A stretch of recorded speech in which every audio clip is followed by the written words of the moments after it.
Events and outcomes in a sample space. We're going to start this lesson by looking at a Venn diagram. So we have our Venn diagram here, and we can see that one of the circles is labeled gymnasts, and the other circle is labeled cheerleaders. And this C section in the middle here, or the section that's labeled C, I should say, is the intersection where we have elements from both sets, which means the number that this would be replaced by would be the number of people who are both gymnasts and cheerleaders. So the question asks, which area represents elements contained in the sample space that are not contained in gymnasts or cheerleaders? Well, this rectangle is our sample space. Anything inside this circle is gymnasts. Anything inside this circle is cheerleaders. So the only thing that's not contained in the gymnast or cheerleader circle would be A. So that would be our answer here. Which area represents elements contained in the space that are not gymnasts or cheerleaders? It would be A. Rebecca. Now we're looking at spinners. And Rebecca will win a prize if the sum of the two spinners is an odd number. What are all of the possible outcomes of spinning the two spinners? So let's answer that question first. Well, all of the possible outcomes, we can make a pretty short list by listing all of the different outcomes we could get from each spinner. So let's start with the first spinner. Let's say we get a 1 on the first spinner. Then on the second spinner, we could either get a 4 or a 5 or a 6. So we could get a 1 on the first and a 4 on the second, or a 1 on the first and a 5 on the second, or a 1 on the first and a 6 on the second. All right, so now let's look at what happens if we get a 2 on the first spinner and list all of our possibilities for the second spinner. So if we have a 2 on the first spinner, then we could either get a 4 on the second one, or a 5, or a 6. Right, so I'm going to put these, I'm going to put them in parentheses even though they're not ordered pairs, just to kind of keep our list a little bit more organized looking. Okay, so now let's look at what happens if we get a 3 on the first spinner, and then we could get each of these possibilities in the second spinner. We could have a 3 and a 4, or a 3 and a 5, or a 3 and a 6. And then lastly, we could have a 4 on the first spinner,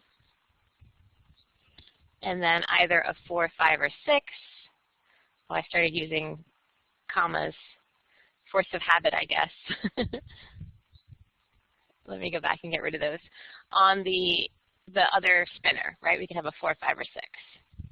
Okay, so now the next part says, what are all of the possible outcomes in which Jessica wins the game? So in order to win, she's got to have a sum of the two spinners that's an odd number. So let's look back at our total possible outcomes and see which ones would give us an odd sum.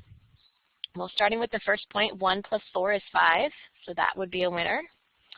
1 plus 5 is 6, so not good. 1 plus 7, that's also odd, that would be a winner. And I'm just going to go through adding as I go. 2 plus 4 is 6, 2 plus 5 is 7, 2 plus 6 is 8. 3 plus 4 is 7, 3 plus 5 is 8, and you might notice a pattern that it seems to be every other one that I'm circling. And it's also half of all of the possible outcomes that are listed. So these are the possible outcomes in which Jessica wins the game, and we could list them down here. It would be 1 and 4, 1 and 6, 2 and 5, 3 and 4, 3 and 6, and 4 and 5. Olivia rolls 2 standard dice numbered 1 through 6 while playing a game with her cousin. She'll get a second turn if she rolls a sum that's an even number less than 5. What are Olivia's chances of getting a second turn when she rolls the number cubes? So just like the previous question, we have to figure out how many possible outcomes there are. So just like we saw with the 2 spinners, we can list all the different possible outcomes by just limiting the first one. So in other words, what if she gets a 1 on the first die, and then a 1 on the second, or a 1 on the first, and then a 2 on the second, 1 on the first, 3 on the second, 1 on the first, 4 on the second, 1 on the first, 5 on the second, 1 on the first, and a 6 on the second. Right? Those are all of the possible outcomes if she rolls a 1 on the first die. We could do the same thing. Now let's say she rolls a 2 on the first die. Well, we'd have kind of the same thing, right? We'd have 2's going down because these are all going to be the outcomes where the first die shows a 2. And then for the second die, we could have a 1, a 2, a 3, a 4, a 5, or a 6.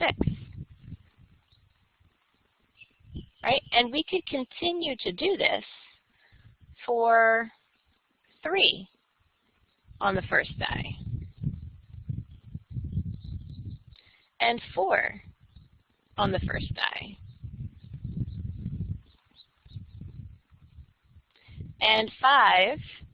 Oh, I keep putting commas in again. Let me go get rid of those, because these are not ordered pairs. They're just 2 outcomes.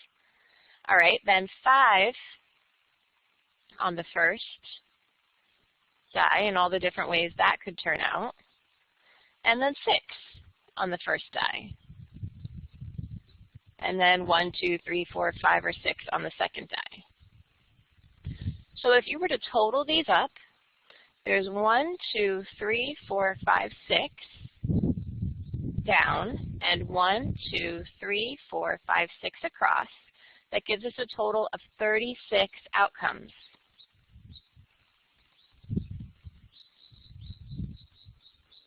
And she's going to get a second turn if she rolls a sum that's an even number less than 5. So let's see how many of those we have.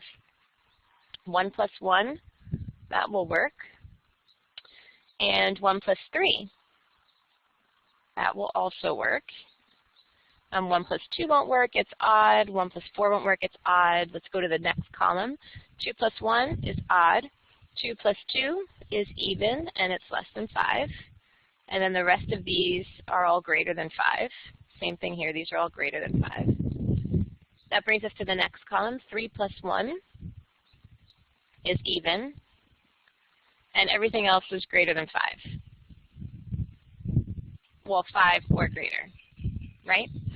So we only have 4 out of the 36 that will get her a second turn. So 4 out of 36 is 1 out of 9. And if we needed the decimal approximation for that, we can get that easily by doing 1 divided by 9, which is 0.1 repeating. So we'll round it to 0.11, or approximately 11%. Okay. Let set A equal the numbers 3, 6, and 9. Let set B equal the numbers 1 through 10. What's the relationship between set A and B, and how would you show that using set notation? Well, let's look for the relationship. I can see that set A looks like it's all of the multiples of 3, but I also notice that these same numbers that I see here are also over here. Right? So the numbers from A are contained within B. And there's a symbol that we use to show that. The way that you would write that A is contained within B is to write A, and then it looks like a sideways U with an underline. And that notation means that A is contained within B. All right, last one. Let set A be all the even numbers between 0 and 100, and set B the numbers between 25 and 75 that are evenly divisible by 9. Okay, so we're looking for A and then this little symbol here, and that symbol means intersection. And that means that it's in both sets. So we're looking for the numbers that are contained in both of these sets. So let's look at A first. A is going to be the even numbers between 0 and 100. So 2, 4, 6, 8, and so on. Not up to 100, but up to 98. That would be the last number because it's between 0 and 100, not including 0 and 100.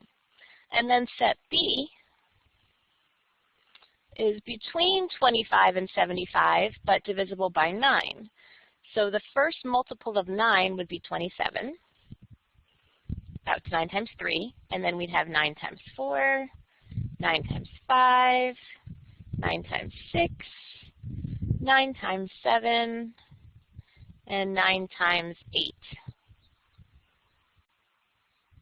So those are the numbers that we would be looking for set B.